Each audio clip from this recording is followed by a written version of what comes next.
Let's jump right into this explainer. Today, we're unpacking a phenomenal story, literally one of the most incredible institutional turnarounds in modern history. We're talking about the South African Revenue Service, or SARS, and how it clawed its way back from the absolute brink after the devastating era of state capture. And everything we're digging into today, the raw numbers, the historical milestones, the overall recovery strategy, it's all pulled straight from this official source document. This right here is the definitive record detailing exactly how they rescued a deeply compromised institution. So here's our roadmap for the explainer. First, we'll cover rebuilding from the ashes, then we'll look at the higher purpose philosophy, dive into accountability and governance, and finally wrap up with passing the torch. Let's kick things off with part 1, rebuilding from the ashes.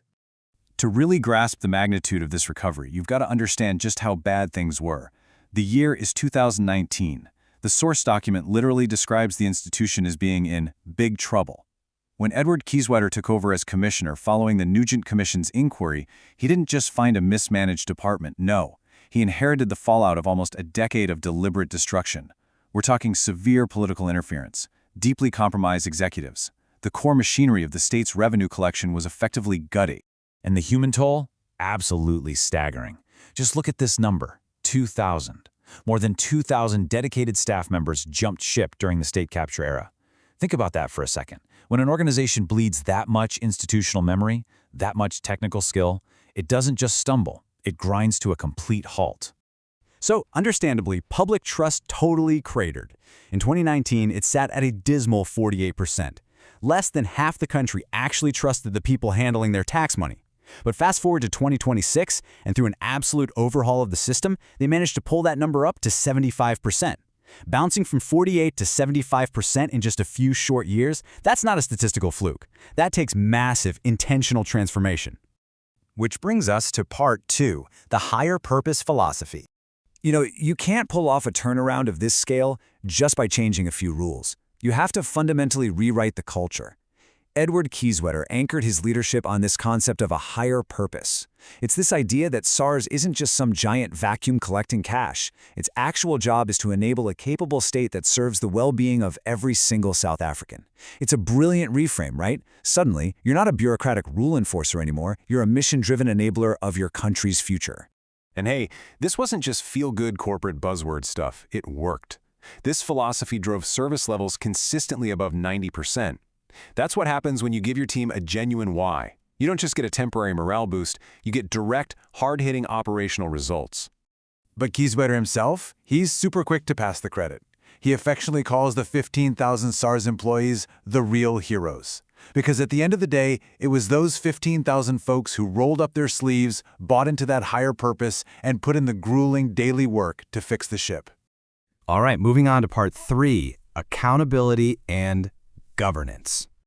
Okay, so philosophy is great for inspiration, but to stop a relapse, you need ironclad structure. SARS is set up as an organ of state outside the general public service, but it's kept on a very tight leash. It accounts directly to the Minister of Finance, and the Auditor General watches it like a hawk. And we know this structure is working because they scored clean audit reports in both 2023 and 2024. That is absolutely huge. That's the gold standard of institutional health right there. Now let's get into the weeds just a little bit with something called the combined assurance model. I know, it sounds like massive bureaucratic jargon, but stick with me, it's incredibly important. Essentially, it's an operational framework using 5 different lines of assurance to lock down internal control. Think of it like a 5-layered titanium shield, built specifically to block the kind of political meddling and operational sabotage that almost destroyed them before. How does this actually play out in real life? First, top leadership adopts the model. Then they weave those 5 distinct lines of assurance all the way through the organization. This means they can spot and proactively manage organizational risks way before they blow up, making sure those internal controls stay rock solid under pressure. It's all about insulating the institution, layer by protective layer. But look, the fanciest frameworks in the world are utterly useless if you've got the wrong people at the wheel. Kieswetter hammered this point home as he prepared to leave, mandating an unshakable standard for future leaders. The old way, where political affiliation got you the job, that led to total disaster. The absolute non-negotiable mandate going forward, character and ethics. Period. They have to trump politics every single time. Which brings us to our final chapter, passing the torch. Looking at this timeline, you really see the full arc. You've got the dark days of 2019 when the grueling rebuild started, then those massive structural wins with the clean audits in 2023 and 2024. And it's all culminating in April 2026, marking the end of Kieswetter's term and the official handover to Johnston Makubu. This isn't just an institution surviving anymore. It's an institution that has secured its own future. But here's the thing. The real legacy of this whole turnaround. It isn't just about the folks working inside the building. It's actually about you. Kieswetter's parting message connects this massive institutional explainer right down to your personal responsibility as a citizen. He focuses heavily on taxpayer agency. Yes, we all have an obligation to pay, but we have an equally powerful right to demand that our money is spent properly. So I'm going to leave you with this final provocative thought. An institution can be fixed, and revenue can absolutely be collected with integrity. But that accountability cycle, it doesn't end with them. It ends with you. You pay your taxes? Sure.